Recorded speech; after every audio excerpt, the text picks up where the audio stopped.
Weekly expiry से एक दिन पहले भारतीय बाजारों में बिकवाली का दौर देखने को मिला और ये बिकवाली का सेकंड डे था, जबकि आज प्रेशर आया। शुरुआती कारोबार में तेजी तो नहीं, इनफैक्ट कह सकते हैं शुरुआती कारोबार में फ्लैट कारोबार था, लेकिन धीरे धीरे बिकवाली बढ़ी और वो बिकवाली एकदम से इंटेंसिफाई हुई। फिर वहाँ से रिकवरी आई। निफ्टी बैंक में इनफैक्ट 200 अंकों के आसपास की तेजी भी देखने को मिली, लेकिन वापस भारतीय बाजारों में ऊपर से फिर बिकवाली आते हुए दिखाई पड़ी। और जो बिकवाली थी वो इस इंटेंसिटी की थी कि मिड कैप स्मॉल कैप आज फिर 1.5 से 2% के आसपास ही गिरावट साथ बंद होते हुए दिखाई पड़े। तो मिड कैप स्मॉल कैप में तेज बिकवाली रही। आज मेटल में तेज बिकवाली थी, ऑटो के अंदर तेज बिकवाली देखने को मिल रही थी। सेलेक्टिव बाइंग थी आईटी में, इसमें टेक महिंद्रा, एचसीएल टेक जैसे शेयर कुछ पार्टिसिपेट कर रहे थे, लेकिन majorly cross the board sell off था। वही जो शेयर हाल फिलहाल में बढ़िया तेजी दिखा के गया उनमें तेज बिकवाली थी। मिसाल तौर पर IRCTC, IEX, Indiabulls real estate, Jubilant Ingrevia, इन सब में प्रेशर आता हुआ दिखाई पड़ा। नंबर्स का भी इम्पैक्ट था। जुबिलेंट फूड वर्क्स के नंबर आया, उसके बाद 10% के आसपास की एक तेज डिप यहाँ पे देखने को मिली। और साथ साथ हैवी वेट्स में भी कई ऐसे आईटी कंपनियां थी जहाँ पर तेज बिकवाली आई। मिसाल तौर पर मास्टेक, जिसके नंबर्स के बाद तेज बिकवाली बनते हुए दिखाई पड़ी। और मास्टेक के अलावा आईटी स्पेस में और भी सोनाटा सॉफ्टवेयर जैसी कंपनी थी, दीपक नाइट्राइट जैसी कंपनी है जहाँ पर तेज बिकवाली आते हुए दिखाई पड़ी। दीपक नाइट्राइट केमिकल कंपनी है, लेकिन वहाँ पर भी बिकवाली थी। तो ओवरऑल जो बिकवाली का दौर था वो स्मॉल कैप में सबसे ज़्यादा था, 2.5% के आसपास की बिकवाली वहाँ रही। मिड कैप में 2% की तेज गिरावट आते हुए दिखाई पड़ी। फ्रंट लाइन इंडेक्स में इतनी, मतलब निफ्टी बैंक में इतनी बिकवाली नहीं, तो फ्लैट ही बंद हुआ। लेकिन Nifty, in fact Nifty PSU bank तो 1.5% की तेजी के साथ जाकर बंद होता हुआ दिखाई पड़ा। अच्छी सेंसेक्स और निफ्टी भी बहुत ज़्यादा डैमेज दिखाई गया, वहाँ पर भी 1% से नीचे की गिरावट थी। लेकिन हाँ, मिड कैप स्मॉल कैप में जो गिरावट थी वो थोड़ी ज़्यादा आते हुए दिखाई पड़ी। तो आज भी ब्रॉडर बेस मार्केट में जो सेल ऑफ था वो कंटिन्यू होता हुआ दिखाई पड़ा। हैवी वेट नंबर्स में आया कल नेस्ले का नंबर, एसीसी का नंबर। तो नंबर्स के बाद नेस्ले थोड़ा बेटर साइड पे परफॉर्म करता हुआ, एसीसी थोड़ा बेटर साइड पे परफॉर्म करता हुआ। अब दिग्गज कंपनी में जो नंबर्स अवेटेड हैं उसमें एशियन पेंट्स के नंबर अवेटेड है, जेएसडब्ल्यू स्टील के नंबर्स अवेटेड है, रिलायंस के नंबर्स अवेटेड है, जो कि इस वीक के एंड तक आते होते दिखाई पड़ेंगे। तो बहुत सारे अभी भी नंबर्स अवेटेड है, लेकिन ओवरऑल मूड माहौल जो है थोड़ा सा वीकर साइड पे ही जाता हुआ दिखाई पड़ा, जिसका इम्पैक्ट मार्केट में हम देख भी रहे हैं। कुछ हद तक प्रेशर यहाँ पे बनता हुआ दिखाई पड़ रहा है। तो ओवरऑल भारतीय बाजारों के लिए एक बार फिर बिकवाली का दौर और बिकवाली का सिलसिला, जिसके आधार पर प्रेशर बनता हुआ मार्केट्स में दिखाई पड़ रहा है। चलिए, इसके अलावा अब सवाल जवाब का सिलसिला शुरू करेंगे और बातचीत करेंगे कुछ दर्शकों से भी। हमारे पास इनफैक्ट मेरे पास फिर शायद सवाल नहीं आ रहे, लेकिन कोशिश करता हूँ मैं जल्दी से जल्दी सवाल शामिल करने की, क्योंकि दीपक मोहिरे पहला सवाल जो आया है। दोस्तों, मार्केट की इंपॉर्टेंट न्यूज, लेटेस्ट अपडेट्स, हमारे सारे वीडियो की नोटिफिकेशन और हमसे हमेशा जुड़े रहने के लिए हमारे टेलीग्राम चैनल वेल्थ बाबा को जरूर सब्सक्राइब करें। लिंक वीडियो के डिस्क्रिप्शन में है। वो डी मार्ट को लेकर एक सवाल आता दिखा पड़ा है। इनफैक्ट मेरे पास अब वीडियो है भी। थैंक यू डायरेक्टर साहब।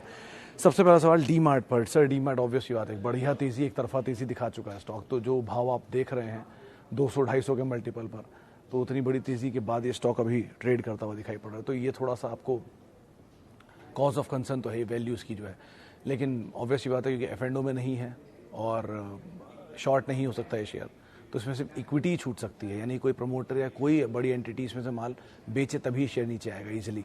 तो इसलिए ये पॉसिबल नहीं है। तो इसलिए थोड़ी बहुत बिकवाली ज़रूर है। जब तक एफ&ओ में नहीं आ रहा, जब तक इसमें कोई नई शॉर्टिंग अपॉर्चुनिटी नहीं, तब तो ये कहना मुश्किल है कि शेयर टूटेगा कैसे। वो बात लगे इतनी बड़ी तेज़ी में थोड़ा सा ईज आउट हो रहा है तो होने दीजिए। फंडामेंटल वाइज महंगा है, वैल्यूएशन महंगे, ये हमेशा ही रहेगा, लेकिन दूसरी तरफ कारोबार अच्छा है। नीचे मिल जाए तो ऑब्वियसली बात है, फिर तो सिचुएशन कुछ और है। अच्छा, दीपक नाइट्राइट नीचे क्यों आया, नवीन फ्लोरिन नीचे क्यों आया, वशिष्ठ साहब का सवाल है। सर, दीपक नाइट्राइट में क्यों आई भी है, 422 रुपये का दाम रखा गया है, तो वो न्यूज़ फ्लो आया। और दूसरा, इस समय बाजार में हर वो शेयर जो बहुत बढ़िया तेजी दिखा चुका था ईज आउट हो रहा है। आप मिड कैप स्मॉल कैप में 2 दिन में 4%, 4.5% टूटता हुआ देख चुके हैं। तो ये मत सोचिए किसी कंपनी फंडामेंटल में कोई फेर बदल है। अगर आपको तेज़ी में वो फंडामेंटल अच्छे लग रहे थे तो मंदी में भी अच्छे ही होंगे ना। फंडामेंटल तो नहीं बदले कुछ भी, बस बाजार का भाव उसे एडजस्ट कर रहा है। तो बड़ी तेज़ बिकवाली की बड़ी तेज़ी आई है।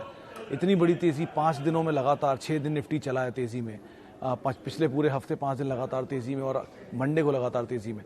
तो इतनी बड़ी तेज़ी के बाद तो प्रॉफिट टेकिंग आ ही रही है। तो 2 दिन लगातार प्रॉफिट टेकिंग, और प्रॉफिट टेकिंग थोड़ी ज़्यादा स्टीप है क्योंकि मिड कैप स्मॉल कैप में एक तरफा तेज़ी आई थी, तो उसके बाद यहाँ पर बिकवाली आते हुए दिखाई पड़ रही है। तो अकॉर्डिंगली आपको यहाँ पर कॉल लेना होगा। अच्छा, आगे बढ़ते हैं। और क्या लेना बेहतर है, कम प्राइस पर ज़्यादा शेयर या ज़्यादा प्राइस पर कम शेयर? पारस डिफेंस समीर साहब, पहली चीज़ तो पारस डिफेंस में आप ये बात ध्यान रखिएगा कि 170 करोड़ रुपए का आईपीओ आया था और 150 करोड़ रुपए की इसकी सेल्स थी। उस समय पर ये कंपनी बहुत अच्छी थी, उस समय पर लिया जा सकता था।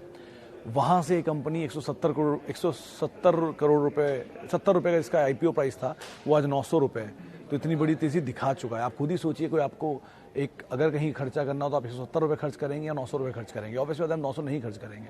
तो इतनी महंगी कंपनी मत लीजिए, क्योंकि किसी के हाथ में शेयर है नहीं, एक तरफा चल रहा है। तो इसलिए मत फंसी ऐसी चीज़ों में जो एक तरफा चले। चलने में परेशानी नहीं है शेयरों के, लेकिन एक तरफा छोटी अवधि में बड़ी तेज़ी आना वो नुकसानदेह। वो IRCTC में हुआ, वही IEX में हुआ, वही जुबिलेंट इंग्रेविया में हुआ, वही इंडिया बुल्स रियल एस्टेट में हुआ। ईज आउट हो जाएंगे, वापस आप ले लीजिए, फंडामेंटल में प्रॉब्लम नहीं है, लेकिन एक तरफा तेज़ी हमेशा खतरनाक है। तो पारस में यही आप सिचुएशन रखिए। अब रही बात आती है कि क्या बड़ी क्वांटिटी लेना है या छोटी क्वांटिटी, ज़्यादा पैसा डालना है या ज़्यादा क्वांटिटी लेना है, डिपेंड। अगर मान लीजिए आपने TCS जैसी कंपनी थी, हाल में नंबर आया, तेज बिकवाली आई, नीचे मिल रहा है, बढ़िया 10 शेयर 20 शेयर 30 शेयर आप लीजिए।